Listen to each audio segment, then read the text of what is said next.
வணக்கம். அடுத்த செய்திக்குள்ள போகலாம்.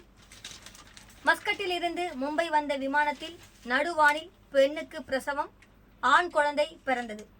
மும்பை ஜூலை 26 மஸ்கட்டில் இருந்து மும்பை வந்த விமானத்தில் நடுவானில் பெண்ணுக்கு ஆண் குழந்தை பிறந்தது. உமன் நாட்டின் தலைநகர் மஸ்கட்டில் இருந்து நேற்று முன்தினம் அதிகாலை ஏர் இந்தியா எக்ஸ்பிரஸ் விமானம் ஒன்று மும்பை நோக்கி வந்து கொண்டு இருந்தது. விமானம் அதிகாலை 3:15 மணி அளவில் நடுவானில் பறந்து கொண்டிருந்த போது தாய்லாந்து நாட்டை சேர்ந்த கர்ப்பிணிக்கு திடீரென பிரசவ வலி ஏற்பட்டது. உடனடியாக விமான பணியாளர்கள் கேபினில் கர்ப்பிணிக்கு அறை ஒன்றை தயார் செய்தனர். மேலும் விமானி மூலம் மும்பை விமான நிலைய கட்டுப்பாட்டு அறைக்கு தகவல் கொடுத்தனர். இந்த நிலையில் விமானத்தில் பயணம் செய்த நர்ஸ் ஒருவர் கர்ப்பிணிக்கு பிரசவம் பார்க்க முன் வந்தார். அவர் பணிப்பெண்கள் உதவியுடன் கர்ப்பிணிக்கு பிரசவம் பார்த்தார். இதில் அப்பெண்ணுக்கு அழகிய ஆண் குழந்தை பிறந்தது. இதை பார்த்த பயணிகள் அனைவரும் ஆரவாரம் செய்தனர். இந்த நிலையில் விமானம் மும்பையில் தரையிறங்கிய உடனே தாய் சேய் இருவரும் அங்கு தயாராக இருந்த ஆம்புலன்ஸில் ஏற்பட்டு அருகில் உள்ள ஆஸ்பத்திரிக்கு சிகிச்சைக்காக அனுப்பி வைக்கப்பட்டனர். தாய் சேய் தேவையான உதவிகளை செய்ய தாய்லாந்து தூதரகத்துடன் தொடர்பில் இருப்பதாகவும் ஏர் இந்தியா எக்ஸ்பிரஸ் விமான நிறுவனம் தெரிவித்து உள்ளது.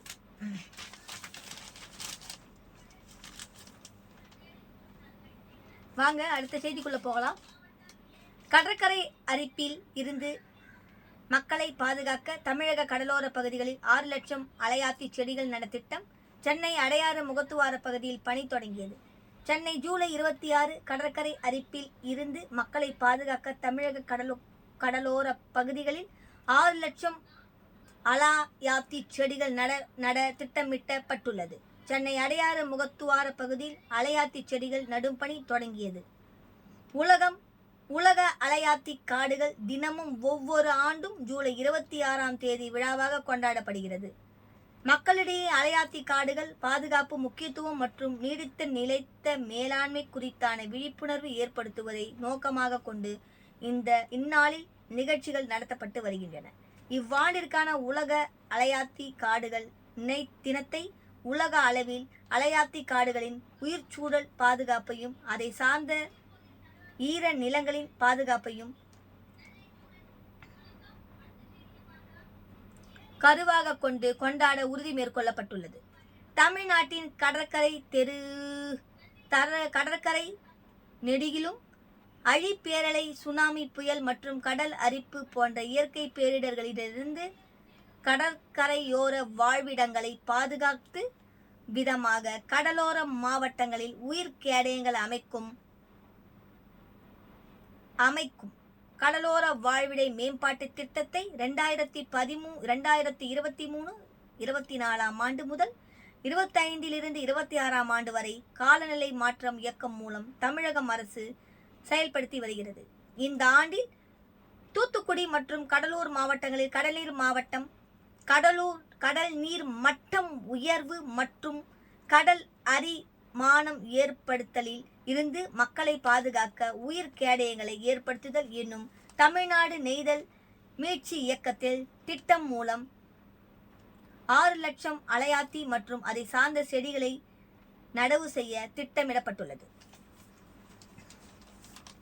உலக அலையாத்தி காடுகள் தினம் நேற்று காடுகள் அலையாத்தி வகை செடிகளை நடவு செய்து கொண்டாடப்பட்டது. கொண்டாடப்பட்டத்தின் ஒரு பகுதியாக சென்னை அடையாறு முகத்துவார பகுதியில் நிதி சுற்றுச்சூழல் மற்றும் காலநிலை மாற்றத்துறை அமைச்சர் தங்கம் தென்னரசு சர்வதேச சதுப்பு நிலை சூழல் அமைப்பு பாதுகாப்பு தினத்தையும் முன்னிட்டு அலையாத்தி வகை செடிகளை நடவு செய்து அலையாத்தி தோட்ட எழுப்புதல் நிகழ்ச்சியை தொடங்கி வைத்தார். இந்த நிகழ்ச்சியில் சுற்றுச்சூழல் காலநிலை மற்றும் வனத்துறை கூடுதல் தலைமை செயலாளர் சுப்ரியா சாகு, முதன்மை தலைமை வன பாதுகாவலர் மற்றும் வனத்துறை தலைவர் ஸ்ரீனிவாஸ் ரெட்டி, முதன்மை தலைவர் வன பாதுகாப்பாளர் மற்றும் தலைமை வன உயிரின காப்பாளர் ராகேஷ்குமார் டேகாரா, தமிழ்நாடு மாசு கட்டுப்பாட்டு வாரிய தலைவர் ஜெயந்தி, சுற்றுச்சூழல் காலநிலை மாற்ற இயக்குனர் ராகுல் நாத் கலந்து கொண்டனர்.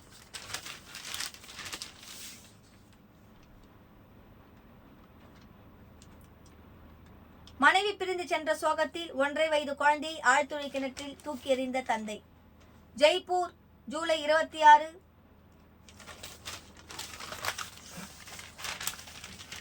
அடுத்த செய்திக்குள்ள போலாம் வாங்க. மனைவி பிரிந்து சென்ற சோகத்தில் 1.5 வயசு குழந்தையை ஆழ்துளை கிணற்றில் தூக்கி எறிந்த தந்தை. ஜெய்ப்பூர், ஜூலை 26. ராஜஸ்தான் மாநிலம் ஜெய்ப்பூர் அருகே டிபோலா கிராமத்தை சேர்ந்தவர் லலித். திருமணமான இருவருக்கும் 1.5 வயதில் ஆண் குழந்தை ஒன்று இருந்தது. அந்த குழந்தைக்கு இதயத்தில் ஓட்டை இருந்துள்ளது. இதனால் அவ்வப்போது உடல் நலன் பாதிப்படைந்தது. இதனால் கணவன் மனைவி இடையே மனக்கசப்பு ஏற்பட்டது.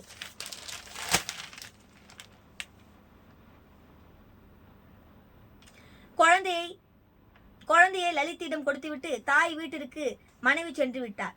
இதனால் விரக்தி அடைந்த லலித் வீட்டின் அருகே இருந்து ஆழ்துளை கிணற்றில் தனது குழந்தையை தூக்கி எறிந்து கொலை செய்தார். குழந்தையை குறித்து அக்கம் பக்கத்தினர் விசாரித்த போது ஆஸ்பத்திரி சிகிச்சை பலன்றி இறந்ததாக கூறியுள்ளார். ஆனால் எதாச்சியாக தனது தம்பியிடம் லலித் உண்மையை கூற போலீசிடம் உடனடியாக அவர் புகார் தெரிவித்தார். இறந்த குழந்தையின் சடலத்தை ஆழ்துளை கிணற்றில் இருந்து போலீசார் மீட்டு லலித்தை கைது செய்தனர்.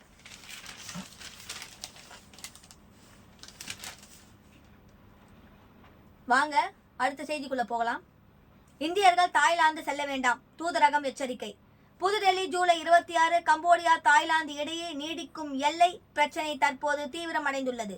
அதன்படி இரு நாடுகளிடையே ஏற்பட்ட மோதலில் ஒரு ராணுவ வீரர் உள்பட 15 பேர் பலியாகியுள்ளனர். எனவே எல்லை பகுதியில் வசிக்கும் மக்களை இரு நாடுகளும்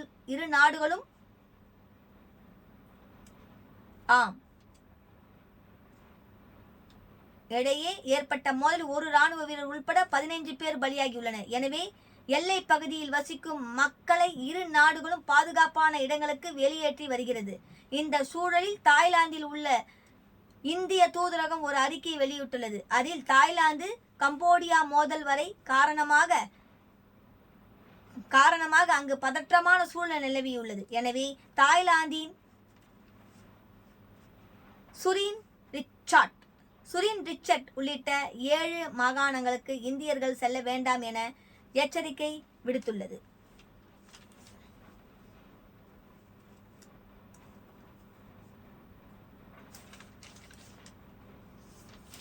இத்துடன் இந்த செய்தி அறிக்கை முடிவடைகிறது. நன்றி, வணக்கம்.